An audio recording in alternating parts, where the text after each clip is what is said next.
Good afternoon. How is everyone? Good. How many of you had seen that episode before? Wow, repeat viewers. That's wonderful. My name is Stacey Wilson-Hunt, and I'll be your host today for our conversation with Julia Garner. So I would love to bring her to the stage. Come on. Julia, please join us.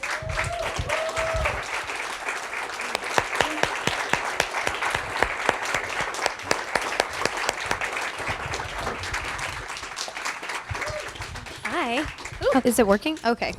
Hello, welcome. Hey. We were having a very deep conversation about bad reality TV backstage, so we're gonna switch gears. That's and embarrassing.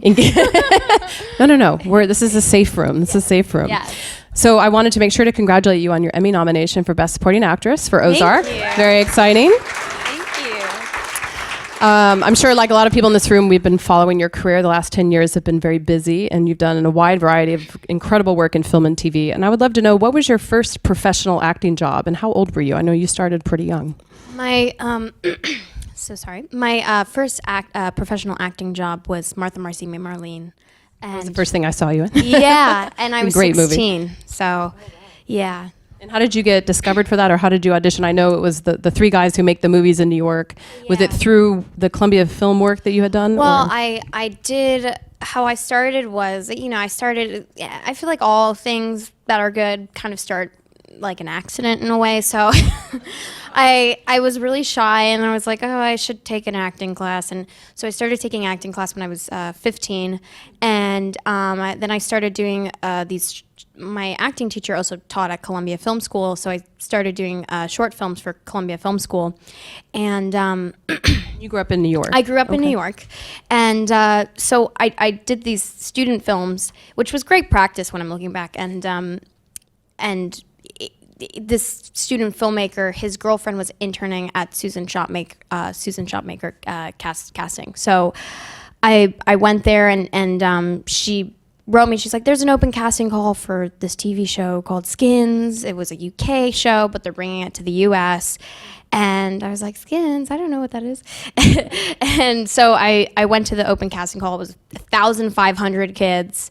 Just for a Fox show, right? It was for MTV. Oh, it was MTV, that's right. Yeah. And there was 1,500 kids just in New York, and they were looking in LA and in Canada. I was like, I thought all auditions were like this, by the way. Like, I didn't know. I was like, oh, this is just a normal audition. And it ended up being me and another girl. And I was like devastated when I didn't get it, because I was like, this is the only thing that's ever going to happen to me. Like, this is my only chance. And a few months later, that same casting director cast Martha. So see, it always works out. It always and for the best, because Martha was a great experience, and nobody knew that movie was going to go the way. Everybody knew it was a great script. It was kind of a big experiment. It was, and they didn't know that everybody was new in a way. Like, Elizabeth Olsen, that was her first big thing. Sean Durkin, everybody was. I mean, they just finished NYU a few years back. Very young. And what did you learn on that film that you carried with you to the next job? Because there was a very specific setting, a very specific tone, not necessarily transferable to, say, episodic television. But what did you learn that you stuck with you? That movie, I learned how to be on a film set. It's as simple as that. I didn't even know what Sundance was. Because it wasn't commercial yet. It was still 2010. It wasn't like in People magazine and all of these things. It was still kind of underground. So I learned what it was like to be on a movie set. I just remembered this recently from Martha, but I remember Sean not giving me direction.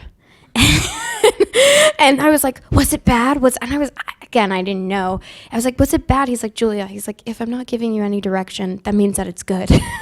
And I'm like, okay, that's good. But that's a rare first job, though, to be given that much freedom to do your job without having someone guide you. I mean, I don't think that's a natural first job. He guided me, but you know how it is. If it ain't broke, don't fix it kind of thing. And I didn't get that until he said that to me. So there was a lot of things that I learned. And I think I just learned, I was around really great actors. I mean, John Hawkes. This was before even John Hawkes was Winter Bones. This was even before, I think, his Oscar nomination too. This was about almost like 10 years ago you shot this. Yeah. Right. That's amazing. And another one of my favorite roles of yours was in Grandma, which I thought was such a beautiful movie. Paul White, of course, the director, and Lily Tomlin, the force that is Lily Tomlin. Sam Elliott and Sam Marcia Elliott. Gay Harden. And that was kind of the beginning of the Sam Renaissance, like before, the Star is Born. Yeah, the stars. Sam Elliott, A Star is Born. Yeah, That one crucial scene at the house where he breaks down is really beautiful. That scene is honestly one of the best scenes I agree. I've ever seen in a film. Really, totally it's agree. truly beautiful. Like, if anybody hasn't seen the film, just watch the film just for his performance in that. It's heartbreaking. It is. It's genius. And what did you learn from Lily? Is she someone who gives advice, or Yeah, she gave a does lot she of teach through example? Teach is both, but the thing that I learned with her is this business requires so much stamina in a way, and she's been doing this for so long, and she's so professional, but she just has so much stamina, I think, and that's what makes her a lifer in a way. She's just really special. She's funny. And she's hilarious, of course. Humor is very key to longevity, I have a Yes. feeling. So I'd love to go back to the day where you first heard about Ozark, either got the script or your agent told you, or however it came into your life. And what was your first thought about auditioning? And did you audition specifically to play Ruth, or did that come later on? I only auditioned for Ruth. Sometimes they have you audition for like a few parts. And Ruth wasn't in the first episode. So I got the script, and then for the audition scene, I got a mock scene. And I remember really liking the first episode, and I remember really liking the character in the mock scene. And I remember thinking, I have to get this character. Like, I don't get obsessed with characters, but I got obsessed with this character. I felt like, I was like, I have to play. And I rarely feel like What was it about her that made you feel that? There was just something so interesting about her, and it wasn't just because like, oh, she's a redneck and this. It was just, there was something about her that she grew up in that environment, but she was also very curious, and that curiosity comes with that hopefulness that she has that is very endearing in a way. So that's what you could even see it with the monologue in the mock scene.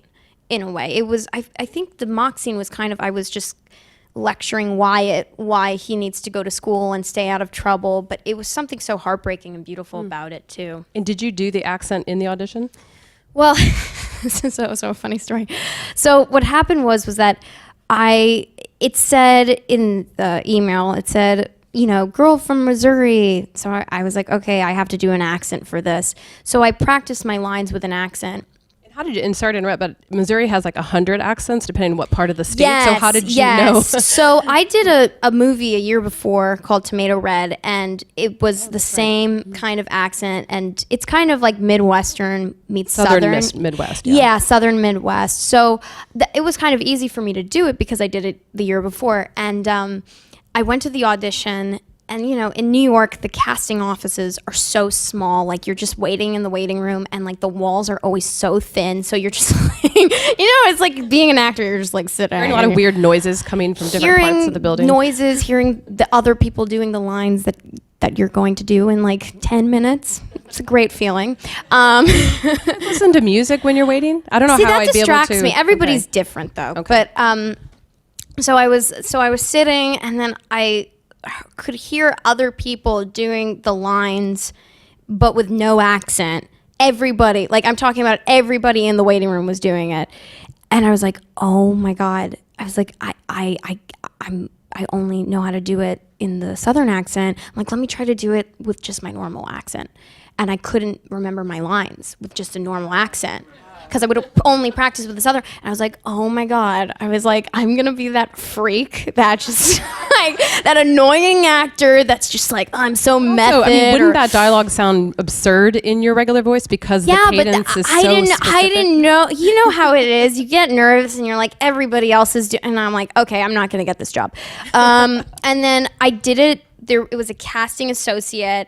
I did it once. And I was like, well, that's the end of it. I just did this once. He didn't even ask for no direction, nothing. And I was like, okay, I'm just going to move on. A week later, I got a call back with Jason and Chris Mundy, the showrunner, who's amazing. They're both incredible. And I was like, you know what? I'm just going to, I feel like she's going to have her accent. Who cares what other people are going to do? So that's how the accent sticked. It was an accident. I love that, though. But you went with your gut. I did go with my gut. I was like, it doesn't make any sense. Wouldn't she have an accent? Yeah. It also, I think it makes it different in a way with between the Byrdes and the Langmores. I mean, you can have an accent living in California in rural area. It's sort of like that shows her ruralness, because if you go to the city in Missouri, they don't really talk like that. So it makes her the character that she is. So much of the show is about the different classes in a way, and I feel like with accents, it shows the different classes. Of course, and even within the show, there are probably 10 or 15 different sounds that we hear in the way people speak. Marty's going to sound different than Ruth, for sure. Well, what I love about Ruth, and you were talking about what attracted you to the part, we don't often see young women in this environment. I mean, I think Hollywood's been pretty generally terrible about depicting people who live in these environments as dimensional people. They're usually toothless and, ignorant, and that does happen sometimes. But we don't often see young women who seem in control of their lives in that environment, because usually they're sort of at the thumb of a terrible dad or a terrible, boyfriend. And I think that's what makes her so special. Is that what appealed to you? Yeah, but the thing that appealed to me was the thing that I love about Ruth. It's so much of the character's mask on, mask off, and people are always saying, whatever, they're always like, they're always using the word, she's such a badass and she's so this and this. But she's not really. Like, because that's the thing. She has her moments when, I'm acting with the scene partner and I'm, there's the person and I'm like, get away, or whatever the line is. I don't know. Sure. And then the camera just is just on Ruth alone, and then you see something completely different. She's scared. She's terrified. And that scene in the shower was really brutal. And she's also extremely sensitive, and so much of the Ruth character is so much shame. So much shame, and that's why she blames. So shame and blame goes hand in hand, and she acts out the way that she does. And she's not exactly the most, she's very impulsive. Very impulsive. She acts and then she thinks about what she's doing. She doesn't think and then act. And that was interesting to me too, because, there's a lot of people like that out there. All over the world, in all corners of the world. You mentioned working with Jason, who is such a lovely human, and despite all his years in the business, has maintained integrity and his general status as a good person. No small feat. What have you learned from him about, I guess, professionalism, but also what it takes to make quality content season after season? Well, he's very quick. Not many people are quick like that. I know I'm not. As an actor, director, or just sort of in general, the way he runs the show? A person. Okay. He's smart, and the thing that he knows how to, and this might sound cheesy, but he knows how to run a ship. He knows how to be a leader. And he's so good. I mean, he's so professional. It's as simple as that. And he cares. That's the thing. He cares about what he's doing. He cares about other people. That's why in order to be a good actor or a great actor, you have to be a generous actor. You have to give. You're in a way, you're giving. It's like there's an audience. You want to give to the audience. You want to give to your scene partner. So you make it not all about you at the end. No, it's possible. never. It should be as little about you. It should be about, of course, your character and what your character is going through, but it shouldn't be about you. Absolutely. And is there a day that you got to set where you looked at the pages you had to shoot that day and you thought, I'd be totally fine if we skipped this because you were scared or just so overwhelmed, or there was some moment or some sequence that kind of was that thing you were dreading all along in having to shoot? I never want to skip anything because it's I'm so grateful that I'm working and it's such a great show, but I get scared every single time I leave my trailer. Still to this day. What are you most scared of in those moments? That I'm going to be bad. It's as simple as that. Does that ever go away? I mean, every actor I talk to says no, they feel every the same. job you think it might be your last job. That's just such an actor mentality. It's just like, well, but it was good while it lasted. Yeah, but you know what it is too? Whenever I read a scene or a project, I'm always like thinking in my head, I visualize exactly the way that I want to play it out and how I want to play it out. And I get very nervous about that because if I go on set and it doesn't go the way that I have been obsessing over it and imagining it, then I get very frustrated. So that's when I get scared. But I always try to manage to hit the points that I imagine. And how has the show changed, if at all, the way you learn your lines? That's the thing that just blows me away with this much content. You're shooting all these episodes at once. You're not having a break to roll them out episodically week after week. How are you managing that amount of content? Well, that's a part of the job. That's the bare minimum. You gotta know your lines and you gotta hit your mark. That's like the bare minimum. But just to really know your lines is so important because then you can do whatever you want, And if you don't, but in the same time, you don't want the lines to get in the way with your acting. You want to make sure that you're listening. That's the most, obviously the memorizing the lines that has to come first. Then you can do whatever you want, and then it's easier to listen. But it's really all about listening. Because if you're not as well as you know your lines, that's great. But if you're not listening to what the other person is saying, the lines is only nobody at the end. People are like, forget about the lines. I don't care. Come on, do better acting. It's about the listening. And it's about lines, of course. Memorize your lines. I'm not saying don't memorize your lines. Right, but that may not be the focus every single day. Once you get to set, if you have that as your artillery, you can do a lot with it. Knowing your lines is the bare minimum. That's what my point is. It's yes. That's good advice. Yes. And what are you most critical of when you watch yourself? If you do actually sit down and watch the show, which some people may not. My voice. Really? The Ruth accent specifically? Just my voice in general. Really? Anything, yeah. It's like, I don't know if even if you're hearing your voice being recorded, don't you just cringe? It's very odd. It's even if you put yourself on mute for self-tape or whatever, you're like, okay, I kind of look tired or whatever. And but then when you hear your voice, you're like, ugh. Yeah, that's always, for me, my voice is like, oh God. We like your voice. I think you have a great voice. And when you sit down to watch Ozark, do you actually watch all of them at once, or do you try to parse them out and enjoy them as they go? I watch all of them at once because I'm so nervous. And then because the first time I watch it to see if I'm passable or if I'm good or if that season, whatever. And then I watch again to be objective a little more, and then I start thinking about what it needs for the next season, kind of, or how it can be more objective. I can't speak. And yeah, so, but then I also a lot of times I like watching my work on mute. It's not because I don't like hearing my voice. It's because you can see if acting is really good if there's no sound. If things are translating on screen with no sound. I also, many times I watched my audition tapes on, I watch it once with sound and once without sound when on mute, because then you can see if you're listening or not. And you can see oh, it's very clear what's happening to the person in the scene. That's great advice. It's like an athlete watching a game afterwards to see how he or she performed. With no sound. So there's not even the commentary. Right. That's great. In all the interviews I've ever done, I've never heard someone say that. That's really very, very smart. I'd love to know how making the show has changed you as an actor, but also as a person.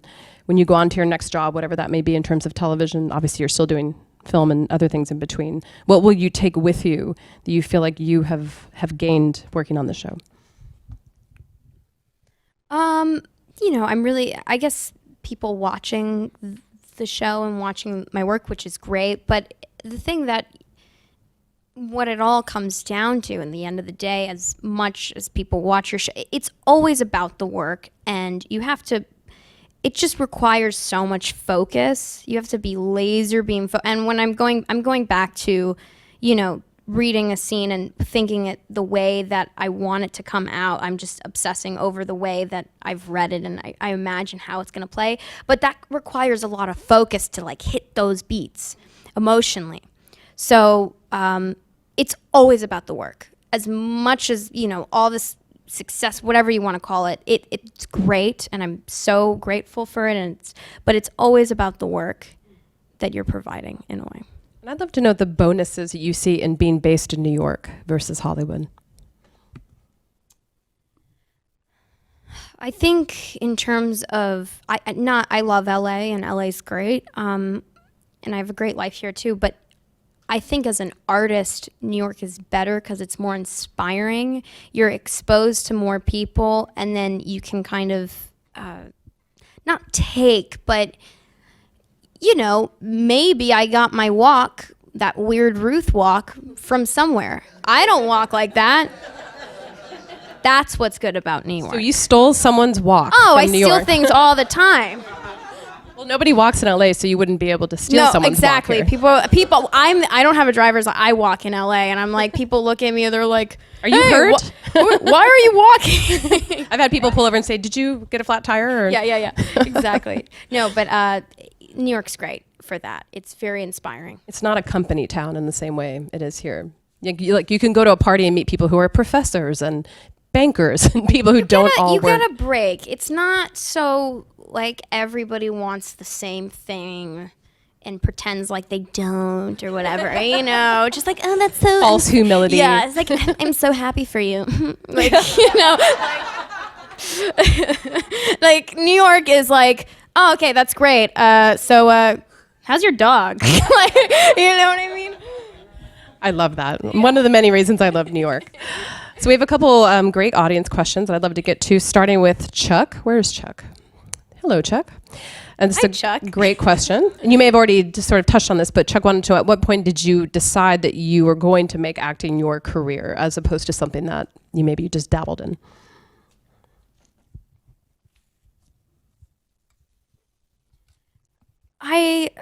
Again, it happened by accident.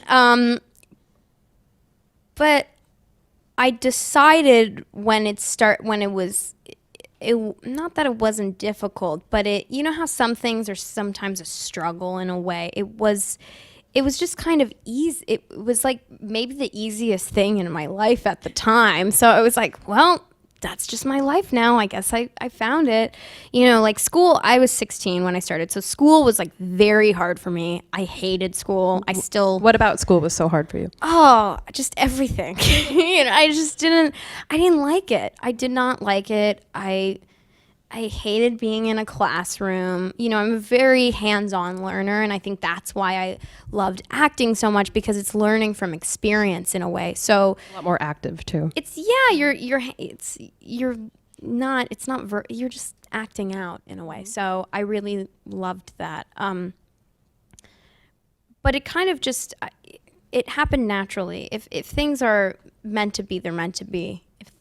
So never fight against it if it comes your way and if it's working out nicely in a way. If you weren't acting, what do you think you'd be doing now?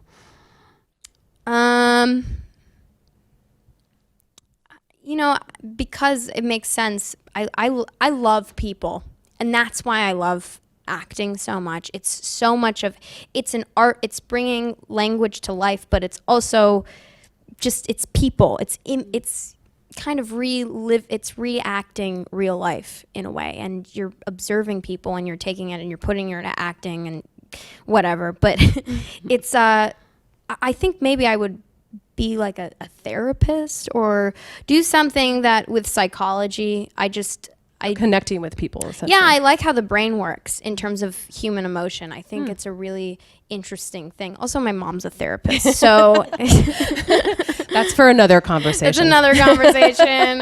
But you had exposure to that. It's a very cool career. It's autonomous. You get to sort of make your own Being way a in the world. therapist or an actor? Yeah. They sound Both. They're both very similar. Yeah. No, you have to be self-starter. You have to be very attuned. You have to be generous, as you said. Intuitive too, you know, especially in there. You gotta like pick up. Okay, what the body language? How's this person feeling? What kind of questions should I ask? Kind of thing. That's a brilliant comparison. Yeah. So you have to listen. It's about listening. Everything. If you listen, it's just it helps. Life is a little easier. The next question is from Jeanette. Where's Jeanette? Hello, Jeanette. Jeanette would like to know if you still train as an actor when you're not working, so in between gigs. Well, I didn't get proper training. I didn't go to many acting classes. I didn't go to a conservatory, like a 4-year conservatory, which is great if you want to do theater. But I didn't do theater. So that's why I've been working with my acting coach for so many years now, because I remember, I'm going back to Martha. I remember shooting Martha and quickly realizing that either people in the business have been, you know, at a 4-year conservatory training, or they've been working since they were like 4 years old. And I haven't done any of those things. So I think if you're not like work in the middle of shooting something, yes, I do think it's great to continue taking acting classes, an acting coach, whatever you want to do, because it is like working out. You know, it is a muscle in a way, and you forget how to act very quickly if you don't do it all the time. It's like speaking a language. You can be fluent and then lose it. It's like also if you don't shoot, if you're not on a film, it's the same with being on a film shoot. If you're not on a film shoot for a while, you start getting nervous. You're like, I don't know how to be on a film shoot. And you might have done like 700, whatever movies, how many movies, you know? It's like starting over every time. Yeah. A little bit of that. And finally, and this is actually a very intense question for us to end on, but it's a very important question. Oh, I love it, dramatic. No, it's great. And actually it's something I was thinking about earlier today. So it's the person is, it's just their handle, the sharp facet. If you want to show yourself, there you are in the center. And he would like to know, how does it feel to have the focus of the story of Ozark shift to such a feminine place, especially in light of such an increased anti-choice climate in Georgia? Whew. Yes. And I was saying backstage, you wrapped the season before the law possibly took hold. I mean, they January. wrote that in the writer's room before that whole thing happened. So, coincidence.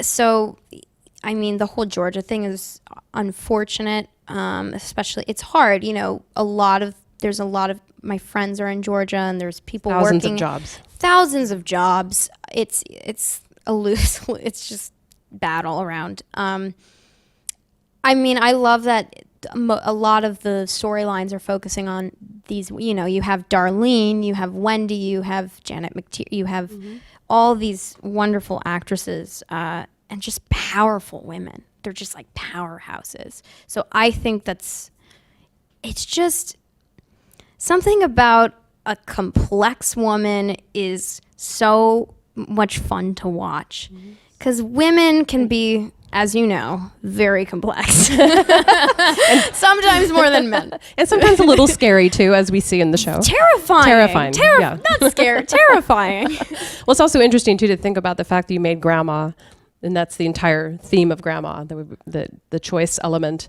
Well, it's just really interesting bookend. Yeah. Also, generation of 3 women. That's really what it's about. It's not about the whole that abortion. It's about the 3 generation of women, how they're all intertwining and how they're different. Right. Well, we'll see what happens in Georgia. But in the meantime, congratulations and good luck on Emmy night. Thank you so much. Thank you guys for coming. Appreciate it. Thank you.